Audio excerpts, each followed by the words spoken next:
passer au point le plus important pour ce soir, qui est le rapport d'orientation budgétaire pour l'année 2019. Thierry, tu as la parole. Alors. Le débat d'orientation budgétaire est une étape importante dans le cycle budgétaire annuel des collectivités locales.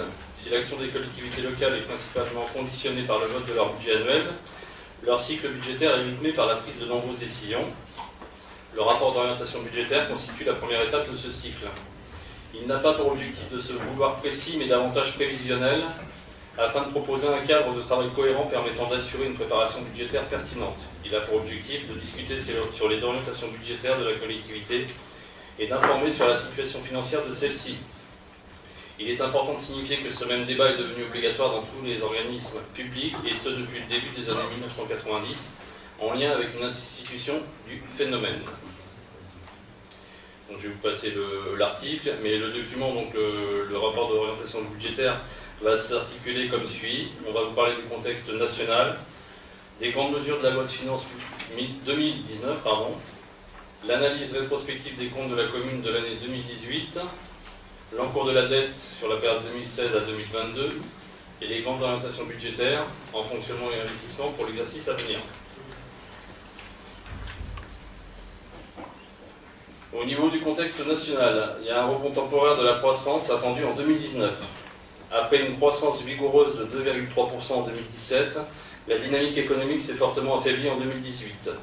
Ce ralentissement s'explique majoritairement par la faiblesse de la demande des ménages, dont le pouvoir d'achat a été réduit par la hausse simultanée de l'inflation et de la fiscalité sur l'énergie et le tabac. Atteignant tout juste 0,2% aux deux premiers trimestres, la croissance est légèrement remontée à plus 0,3% au troisième trimestre, boostée par l'explosion des ventes des voitures neuves en août. Le mouvement des gilets jaunes, qui a éclaté en novembre, a toutefois exercé un impact négatif sur la consommation privée, comme l'investissement des entreprises au dernier trimestre. La croissance a été de 0,3% au quatrième trimestre et elle atteint 1,5% en moyenne sur l'année. Les mesures sociales prises par le gouvernement en réponse au mouvement des gilets jaunes, notamment le gel de la fiscalité sur l'énergie et le carburant en 2019, la défiscalisation des heures supplémentaires et l'augmentation de la prime d'activité, conjuguée à la chute des prix du pétrole observée en fin d'année, devrait soutenir la consommation et la croissance désormais attendue à 1,8% en 2019. Sous l'impact de réformes structurelles favorables à la création d'emplois, crédit d'impôt CICE, pacte de responsabilité et de solidarité, le taux de chômage a continué à baisser en 2018, atteignant 8,8% en octobre, selon Eurostat, un niveau légèrement inférieur au niveau structurel estimé par la Commission européenne à 9,1%. Au niveau de l'inflation, donc un ralentissement de l'inflation, affecté comme le reste du monde par la remontée des prix du pétrole, l'inflation française a en outre été boostée par le relèvement de la fiscalité sur l'énergie et le tabac. L'inflation a ainsi augmenté progressivement, atteignant un pic à 2,2% en octobre, avant de diminuer en fin d'année suite à l'effondrement du cours du pétrole. Finalement, l'inflation française a largement dépassé celle de la zone euro tout au long de l'année, s'élevant à 2,1% en moyenne, contre 1,7% pour le reste de la zone euro. La suspension durant toute l'année 2019 des hausses de taxes sur les carburants liées à la composante carbone et à la convergence diesel-essence, ainsi que le gel des tarifs de l'électricité et du gaz jusqu'en juin, associé au recul des prix du pétrole, attendu autour de 60 € le baril, devrait néanmoins fortement réduire l'inflation en 2019. L'inflation est estimée à 1,2%, soit un retour au niveau de 2017. Cette moindre inflation devrait redonner du pouvoir d'achat aux ménages, un facteur favorable à la consommation, moteur traditionnel de la croissance en France, en panne en 2018. Malgré le ralentissement du commerce international, le solde commercial français s'est redressé au troisième trimestre. Les importations y ont nettement plus ralenti que les exportations. Ces dernières devraient néanmoins s'améliorer au quatrième trimestre en raison des livraisons de commandes aéronautiques et navales.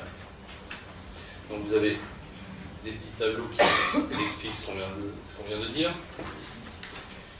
Concernant le chômage, on vient d'en parler. Donc sous l'impact de réformes structurelles favorables à la création d'emplois, crédit d'impôt CICE, pacte de responsabilité et de solidarité, le taux de chômage a continué à baisser en 2018, atteignant 8,8% en octobre, niveau légèrement inférieur au niveau structurel estimé par la Commission européenne. Le nombre de chômeurs a sensiblement diminué au quatrième trimestre, moins 1,1%, son plus bas niveau depuis mi-2014. Sur l'année 2018, le chômage a diminué globalement de 1,5%. Sur la même période, Pôle emploi recensait 3 676 000 millions de chômeurs sans activité en France, ce qui représente les meilleurs chiffres depuis 2014. Le nombre de demandeurs d'emploi avec ou sans activité inscrits à Pôle emploi a baissé de 0,8, portant leur nombre total à 5 916 000 personnes. 5 916 000 personnes. C'est chez les moins de 25 ans que le chômage a le plus baissé en cette fin d'année, moins 2,9% entre octobre et décembre 2018. Tandis que chez les plus de 50 ans, la baisse a été moindre, à moins 0,2%. Le chômage de longue durée est toujours en hausse. Leur nombre a augmenté de plus 0,4% entre octobre et décembre 2018 et de plus 5% sur l'année, en incluant les personnes ayant exercé une activité en contrat court ou à temps partiel en 2018. Maintien de bonnes conditions de crédit en France. Les conditions d'octroi de crédit demeurent accommodantes tant pour les entreprises que pour les ménages.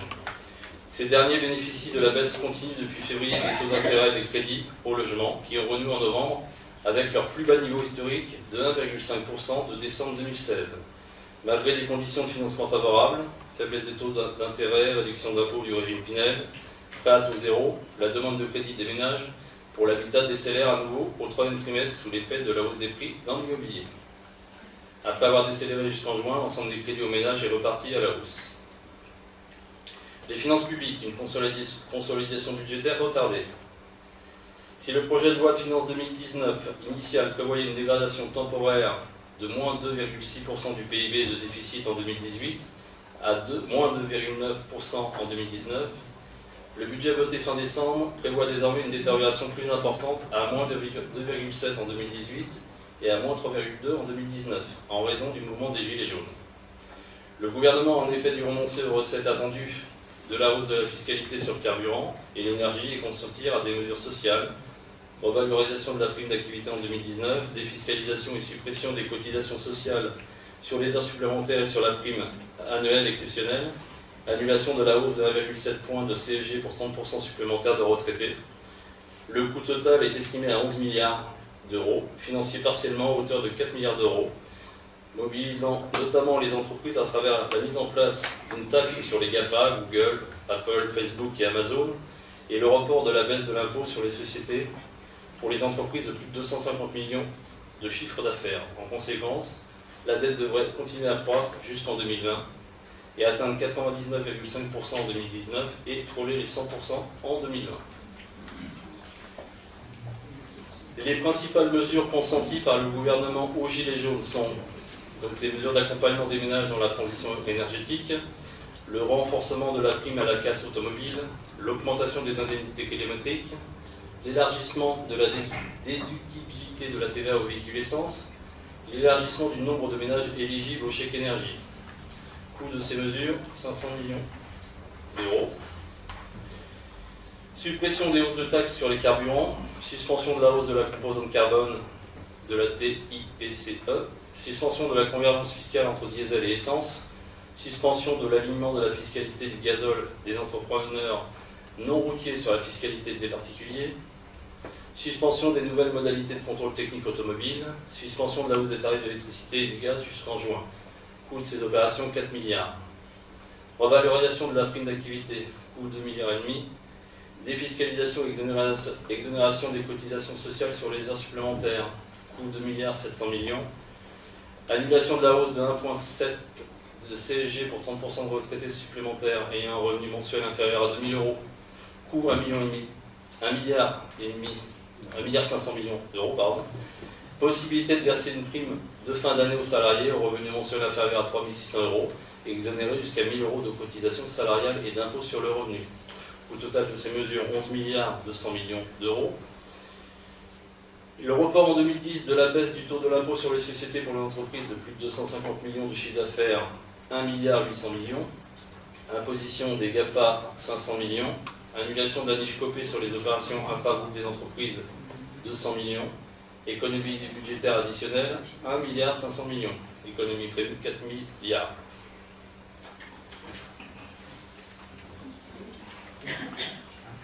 Les grandes mesures de la loi de finances 2019. La loi de finances 2019 s'inscrit dans la continuité des engagements pris dans la loi de programmation des finances publiques pour 2018-2022. Globalement, il ne prévoit pas de bouleversement majeur pour les collectivités territoriales. Le budget de l'État pour 2019 est basé sur une augmentation du déficit public qui sera au-delà de la barre des 3% du PIB, la stabilisation de la dette publique, une baisse des taux de prélèvement obligatoire qui serait de 44,2% du PIB, un taux de croissance de 1,8% et un taux d'inflation estimé à 1,2% en diminution par rapport au taux de 2,1% estimé pour 2018. Les principales mesures gouvernementales relatives aux collectivités locales, loi de finances pour 2019, les transferts financiers de l'État aux collectivités en hausse dans la loi de finances 2019. Il inclut la totalité des concours financiers de l'État majorés des subventions des autres ministères, des contreparties des dégrèvements législatifs, du produit des amendes de police de la circulation et des radars, ainsi que la fiscalité transférée et le financement des fonds régionaux d'apprentissage. Ils atteignent 111,4 milliards dans la loi de finances 2019 à périmètre courant. L'année dernière, on avait 105 milliards. Cette hausse de 6,5% par rapport à la loi de finances 2018 tient principalement à la deuxième vague des événements progressifs de la taxe d'habitation pour 80% des ménages les plus modestes. Les concours financiers de l'État, quasiment stables à 48,6 milliards. Ces concours financiers totalisent tous les prélèvements sur recettes de l'État au profit des collectivités locales, ainsi que les crédits du budget général relevant de la mission avec les collectivités territoriales. La mission RCT se compose environ 90% de 4 dotations. La dotation générale de décentralisation, qui compense les charges résultant de transfert de compétences, la dotation d'équipement des territoires ruraux, la dotation de soutien à l'investissement local et la dotation globale d'équipement. La TVA des régions est en légère augmentation à hauteur de 5%. Les prélèvements opérés sur les recettes de l'État au profit des collectivités territoriales, un niveau de DGF stabilisé en 2019. Les prélèvements sur recettes de l'État en faveur des collectivités représentent une part prépondérante des concours financiers de l'État, à hauteur de 83%, et même de l'ensemble des transferts aux collectivités locales, 36%. Les prélèvements sur recettes qui s'élèvent à 40,575 milliards sont en très légère augmentation de 0,6% par rapport à la loi de finances 2018. Le niveau global de la DGF fixé à 26,9 milliards en 2019 est maintenu par le gouvernement à son niveau de 2018. Les compensations d'exonération de fiscalité locale progressent puisque certaines mesures décidées en 2018 montent en charge, par exemple l'exonération de cotisation foncière des entreprises pour les entreprises réalisant un très faible chiffre d'affaires. Le périmètre horizontal au sein du bloc communal, donc il y a le maintien du Fonds national de péréquation des ressources intercommunales et communales sur 2019 pour un montant total de 1 milliard. Il y a le maintien également du Fonds de solidarité des communes de la région Île-de-France pour un total de 330 millions. Le montant de la dotation d'équipement des territoires ruraux reste inchangé par rapport à 2019 à hauteur d'1,46 milliard. Par rapport à 2018. La hausse du FCTVA à plus 0,7% par rapport à la loi de finances 2018 qui s'explique par le regain d'investissement local. La loi de finances 2019 a instauré l'automatisation de la gestion du FCTVA en recourant à une procédure de traitement automatisé des données budgétaires et comptables. L'entrée en vigueur de cette réforme prévue initialement en 2019 est reportée au 1er janvier 2020 compte tenu de sa complexité technique en matière de mise en œuvre. Donc après vous avez un tableau qui résume ce qui vient d'être dit en matière de chiffres.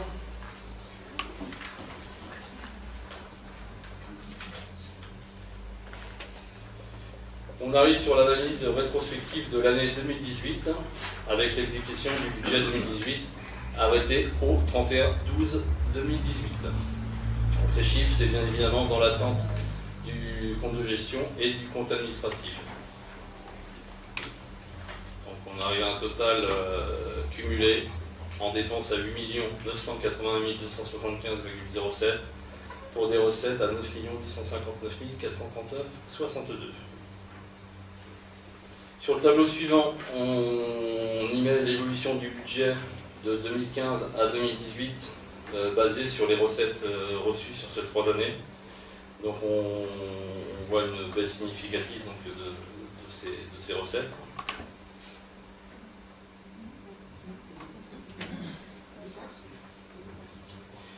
L'évolution des dépenses et recettes de 2015 à 2018. Donc les recettes passent de 6 199 000 en 2015, 6 262 000 en 2016, 6 864 000 en 2017 et 6 697 000 en 2018. Donc le regain en 2017 était dû au fait de la séparation de l'Interco, on retouchait des dotations qu'on avait perdues précédemment. Mais bon, on se rend compte qu'après la courbe continue à redescendre après en 2018. Ce qui a nécessité dans la gestion des maîtrises de dépenses de fonctionnement, puisqu'on s'aperçoit que ces dépenses sont contenues, puisqu'on est passé à 5,7 millions pour 2018 à 5 234 000. Et la baisse sur 2018, comme on le dit dans le commentaire, c'est lié à l'abandon du versement de la dotation de solidarité communautaire. Ensuite, vous avez l'évolution des dépenses de 2015 à 2018, donc en détail par rapport au chapitre figurant dans ces dépenses de fonctionnement. Donc les charges à caractère général, qui est le chapitre le plus pilotable, on va dire. Donc on a une maîtrise sur ces dépenses-là. Les charges de personnel sont quasiment stables sur les 4 dernières années. Et on a les charges financières donc, qui ont bien diminué du fait donc, essentiellement de la renégociation de nos emprunts.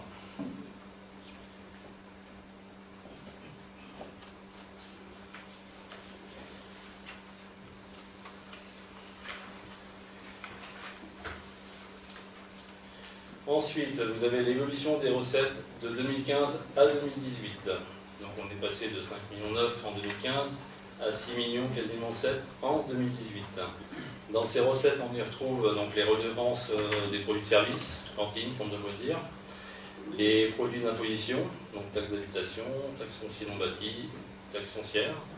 On y retrouve la taxe d'électricité, des taxes assimilées comme les droits de mutation, l'attribution de compensation, les fonds de solidarité région Île-de-France et des aides diverses versées à l'embauche des contrats aidés par l'État. Les subventions de CAF, donc liées au centre de loisirs, la DGF, la DSR et la dotation nationale de péréquation. Ensuite, vous avez un tableau qui vous montre les dépenses d'investissement sur les 4 dernières années. Donc 2015-2016, le pôle plus le centre médical, et après la fin des travaux donc, qui s'articulent sur 2017 et 2018 avec des dépenses moindres.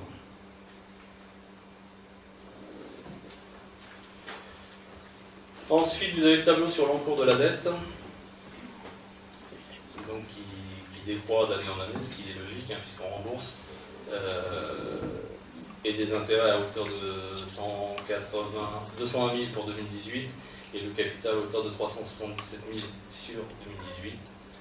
Et donc ça va en décroissant d'année en année. La capacité de désendettement, c'est-à-dire l'encours de la dette par rapport à l'épargne brute. Donc l'épargne brute, c'est quelque chose qui est variable d'année en année, bien évidemment. Ce ratio est un indicateur de solvabilité.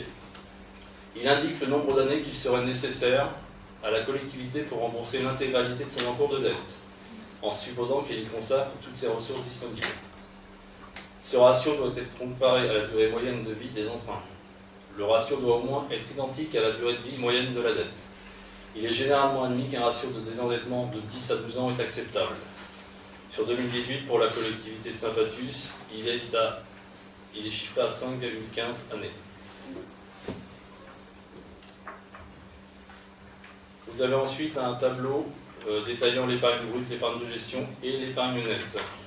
Sur 2018, l'estimatif en attendant donc, le compte de gestion est chiffré à 1 453 943 pour l'épargne brute, 1 273 792 pour l'épargne de gestion et 1 076 200 pour l'épargne nette.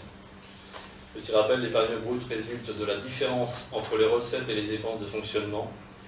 L'épargne brute représente le socle de la richesse financière. L'excédent appelé aussi autofinancement brut finance la section d'investissement et doit être supérieur ou égal au remboursement du capital de la dette. La part des cessions d'immobilisation est retirée car il s'agit d'une recette exceptionnelle. L'épargne de gestion est constituée de la différence entre les recettes et les dépenses de fonctionnement, hors intérêt de la dette. Et l'épargne nette est calculée à partir de l'épargne brute, ôtée du remboursement du capital de la dette. L'épargne nette permet de mesurer l'équilibre annuel. Ensuite, on a tiré un ratio sur la rigidité des charges de structure de la commune.